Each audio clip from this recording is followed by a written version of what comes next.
Hey there, welcome to our second video on the dynamics of spring systems, where we have a spring and we're describing the motion using differential equations. Okay, I want to show you something to just kind of put into perspective what we were doing in the last video. Here we have an object attached to a spring, and we're going to tug on that object, maybe impart some initial velocity, and let her rip, right? We're going to watch the motion happen.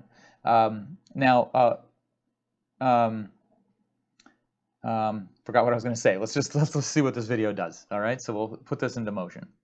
Okay, so we can see as the object moves up and down, we are moving along our solution curve, right? And in the last video, we were able to find that trig function solution curve. But this is actually showing you what's going on altogether. Now, in this video, what we're going to do is we are going to consider the case where we impart some external force to this object. All right, so it's not just alone on this spring. Maybe there's a wind blowing, so that might be an external force. Maybe you're shaking the whole system as it's going. Maybe there's something attached to the object that's like spinning around and has its own oscillatory behavior. So things like this. And in fact, that's what we're really going to focus on here. Is imagine that there is an external force that has its own oscillatory behavior. Okay, so what's the setup then? Well, we have the differential equation. So remember, our differential equation looks like this: the mass times the acceleration plus the spring's constant times the displacement. Last time we had it equal to 0. Well, this time we are going to have it equal to some forcing function. Okay? Something like this. So this external force, what we had is 0 before, because these forces just balanced before. There was no external force. Well, now we're going to insert this other force. Well, let's do what we did last time, divide through by m.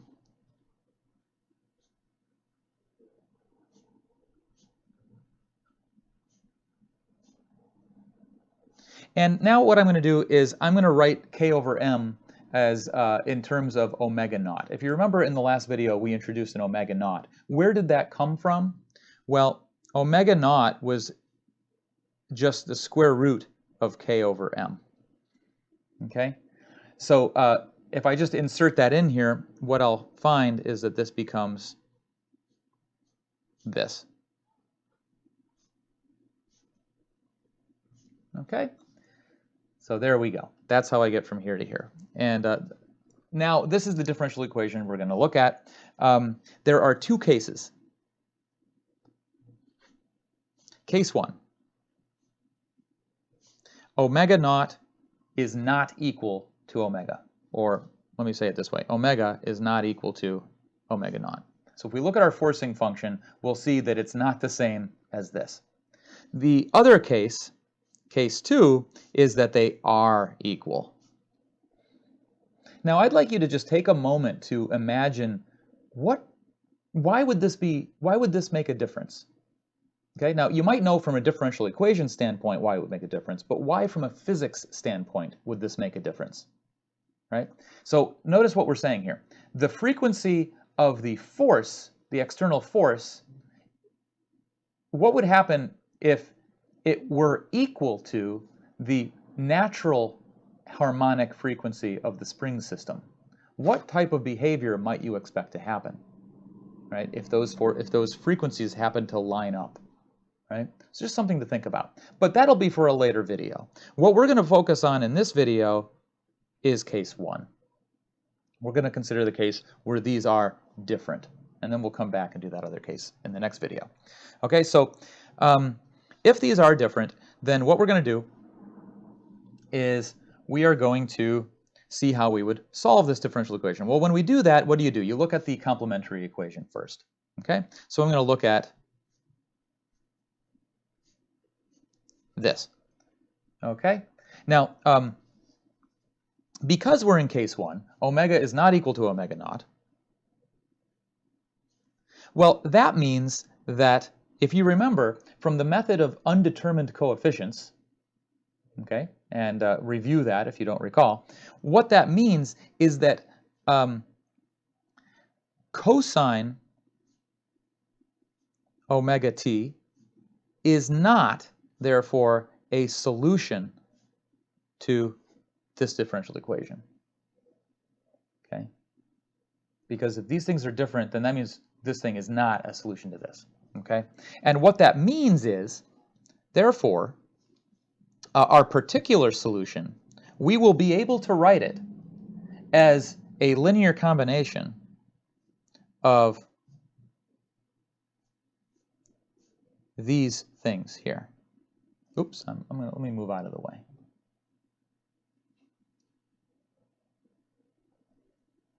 Okay, our particular solution, not the complementary solution, but the particular solution, we'll be able to write it in terms of omega. You know that from the method of undetermined coefficients, the problem arises when this thing, when the solution to the complementary equation matches the solution to the particular, well, not the solution, has the same omega, right? If the solution to this had the same omega, then we have to do some special stuff, right? But here we're saying those things are different, so that's not going to happen. Okay? So,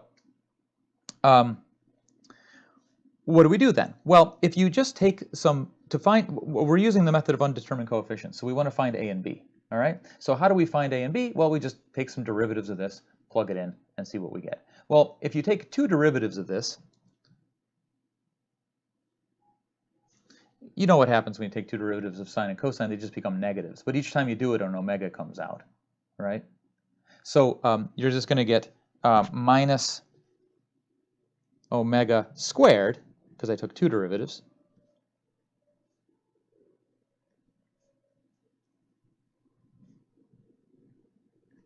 I'm just going to get this.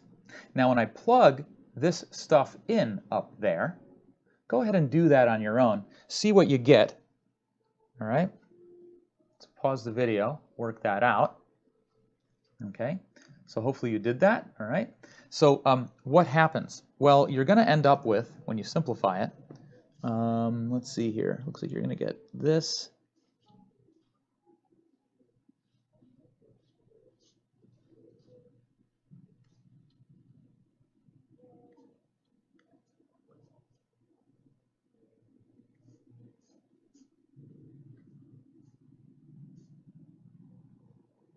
I'm going to drop the parentheses around here. It's just getting too much to write. We're going to get this thing, right? Now, we want to find these coefficients, all right? So here's where we are going to, well, actually what we can do is we can just plug in t equals 0, right? If I plug in t equals 0, what happens? This term's gone. This is just 1. That's just 1. And so that stuff's all gone. I can solve this for a. A is just equal to, just use a little bit of algebra here, all right? A is equal to f naught over m times that stuff. Well, now look at this. Once I get this for a, right, then this thing without this already just matches the right-hand side, which means that b must be 0. Okay. So what we get is, for our particular solution, right, we know that a is this, b is 0, so now we have our particular solution, which means we can write down the full solution. Okay. Our full solution is going to be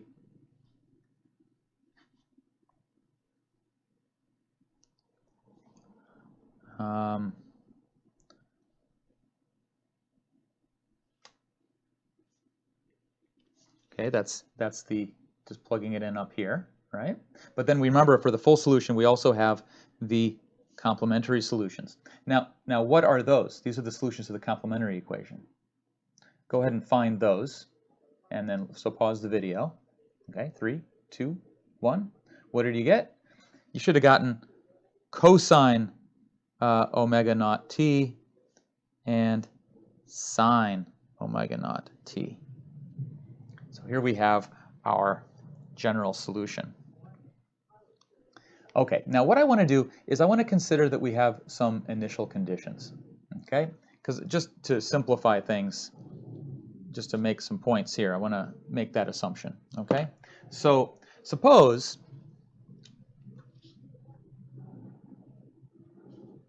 y of 0 equals 0 and y prime of 0 equals 0. Okay, what will happen here? Okay, well, if y of 0 equals 0, let's see. Well, this term's gone, right, if I plug in 0 for t. And if this is equal to 0, that must mean that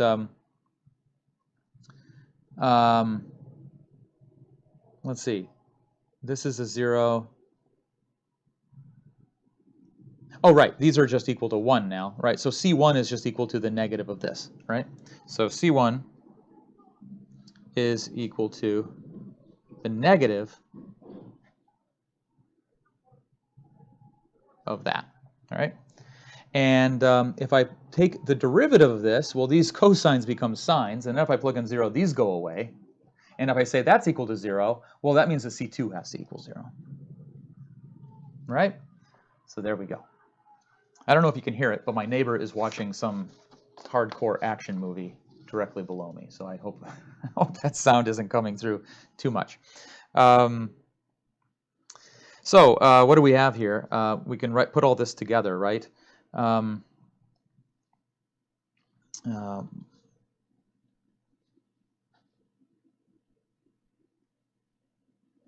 And let's see. So this term is here and here, so I can kind of just factor that out. And what I get is cosine omega t minus cosine omega naught t. Okay. All righty. So what we're going to do is a little bit of trigonomic trickery. All right.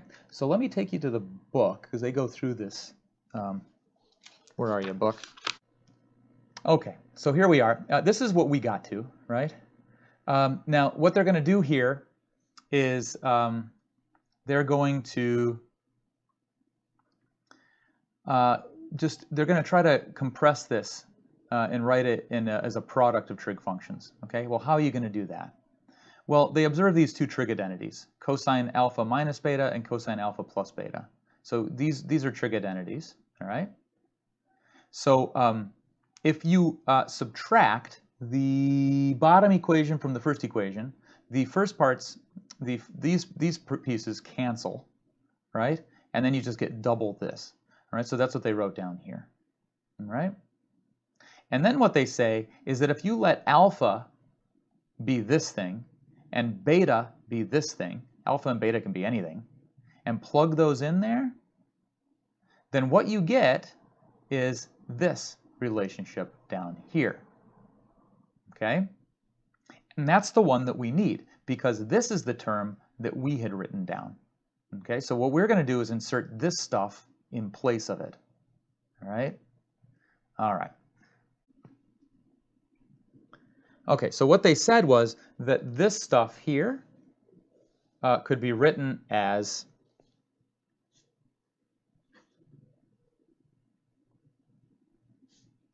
um, 2 times sine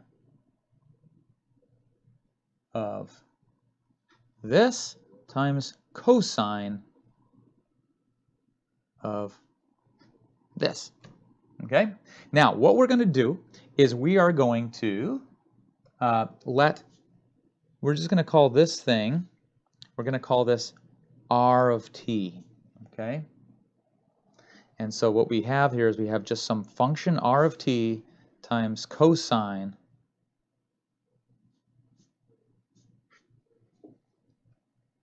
of that. All right? Now, what we have here is we have a oscillatory function whose frequency is given by this, right? So the frequency is given by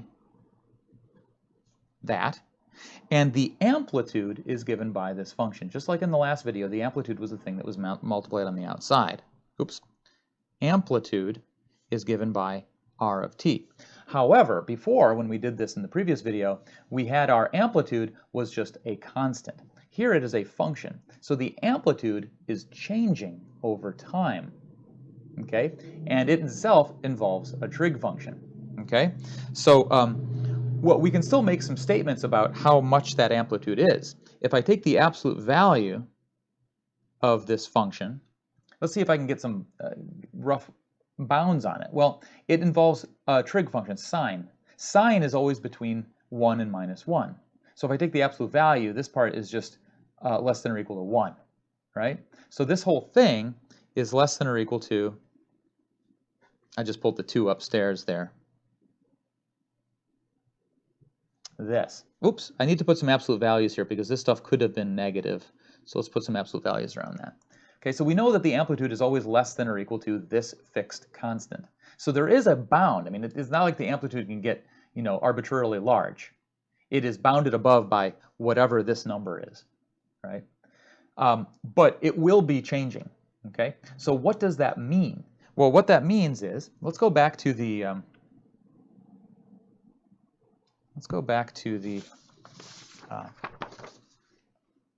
picture here. I'm going to include an external force, and let's see what this does. Okay, let me reset things. Okay, here we go. So now let's see what's happening. As this object is oscillating, right, it's oscillating at kind of in a wiggly way, right? There's actually two functions describing what's going on, right? There's if you look closely at this, you should be able to see that it's not so easy to see. There's kind of an overall oscillation like this, right? It kind of gets big, and then the oscillations get small, and then they get big again, and then they get small. Now what I'm tracing out with my pen is a trig function, all right? This is the r of t. Oh, sorry. This is the magnitude of the r of t, right? Times the cosine part, right? So if I just take that maximum value of r of t that we wrote down, this maximum value, and if I just put that in place of r of t and looked at this multiplied by this, I would be seeing that thing that I'm tracing out with my pen. This large cosine function here. But within that cosine function, there's a smaller oscillation. And these smaller oscillations are called the beats. So we have an oscillation within an oscillation. Right? And that's what you might expect to happen if you put like a little spinny widget on the mass before you let it go on the spring. It's not just going to go up and down, it's also going to kind of wiggle a little bit as it's going up and down. Right? Because that little thing is, affecting the motion at the same time. And that's what we're seeing here. Okay? And so let us do an example. Okay? So we'll go through this in a particular example.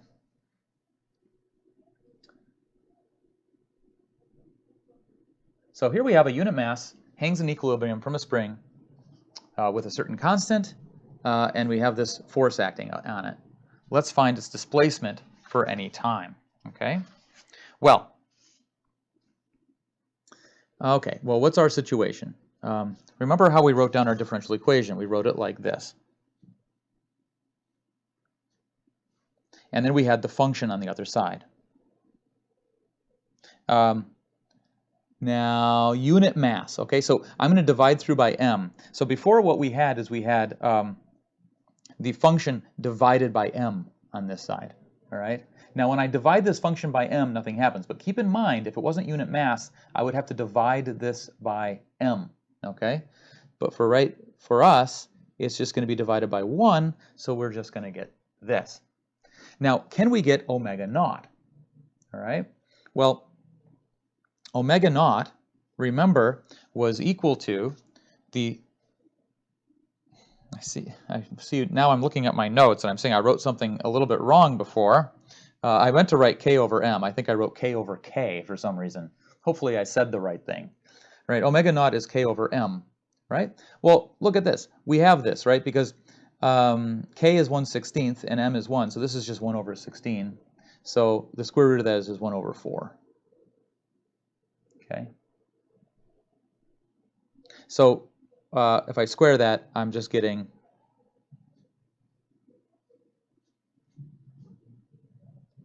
this thing. Okay. Now, if I look at the complementary equation, and that's something I need to do. Let's look at this, right? I can, or actually, no, I don't need to look at this. All I need to do is notice that the omega naught and the omega, those are different, right? So actually, yeah, don't worry about this. We just have to realize we're in case 1, right? Omega naught, well, let's say omega is what I started with last time. So omega is equal to 1, and that's not the same as omega naught, which is equal to 1/4. Okay, so we are in case 1. All right, so great. So when we go through to find our solution, right, we know that our solution, our particular solution, is going to be in the form a times cosine t plus b times sine t. And now we can look for these a's and b's. Okay. Now, I need to compute yp double prime to see what these come out to. Here, the omega is 1, so it's really quite easy.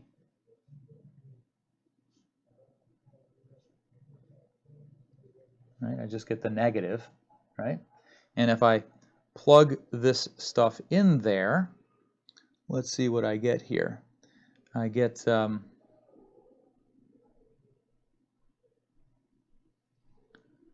I get negative a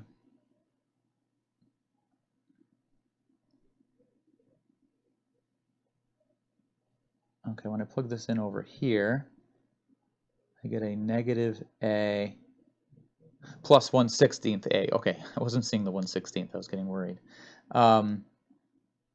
Times cosine t plus, I'm going to get a negative b plus 1/16 b sine t equals 3 sine t.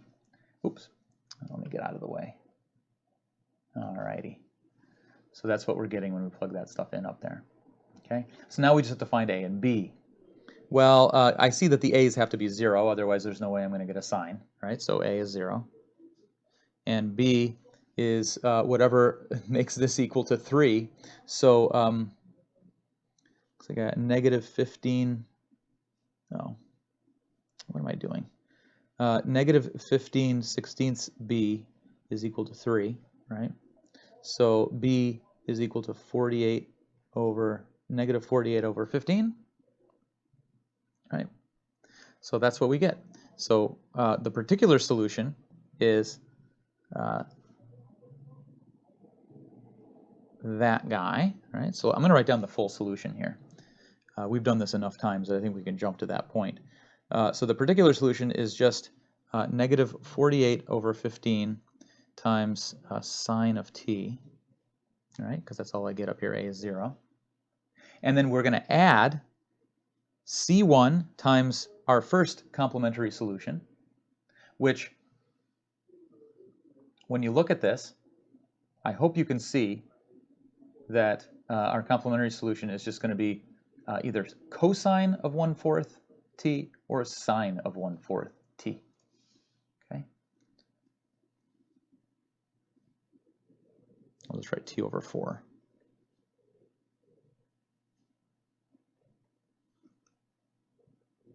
Okay. All right. Now, if we want to do what we did before, okay, we can. Oh, actually, we're not done because we haven't looked at the initial conditions here. It hangs in equilibrium starting at t equals 0. This is just applied, so nothing else is going on.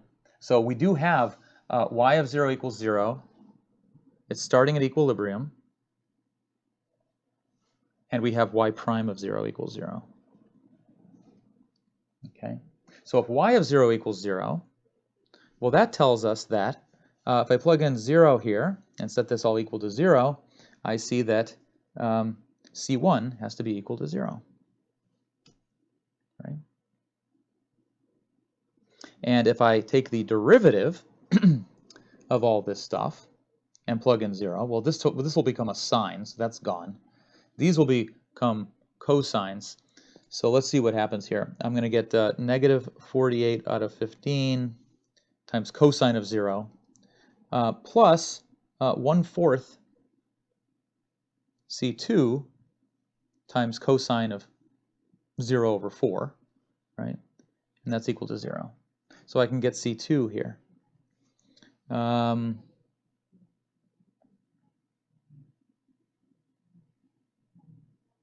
Oh, what's 48 times 4? 192. Okay, so it's going to be 192 over 15. All right, so our full solution is just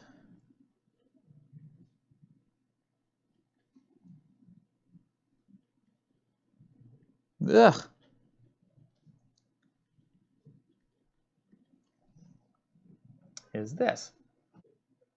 Okay, so we're going to stop here on this problem, right? I'm not going to carry it on to that abstract situation that I did before where we wrote it as r of t times, just a single trig function. It's a little bit different. It's a little bit more complex in this case. I just wanted to point that out to more easily illustrate the fact that you have these like oscillations within oscillations. Okay, and if you were to graph this, you'd see roughly the same thing. In fact, let's go ahead and do that. Okay, so I just want to show you what this guy looks like, all right? We should expect to see beats within beats again, all right? Oscillations within oscillations. So let's take a look. Here we have it all graphed out, and yes, you can see exactly that kind of thing happening. I can see an overall, this is easier to see that overall behavior. We can kind of see that there's a, one trig function kind of guiding the amplitudes here, the major amplitudes, and then there's another oscillation within that, kind of making a little wiggling inside of that. All right, so that's what we're getting when we have an external force. Okay, so that's it for this video. In the next video, we're going to look at where those forces have the same frequency. All right, so I'll catch you over there.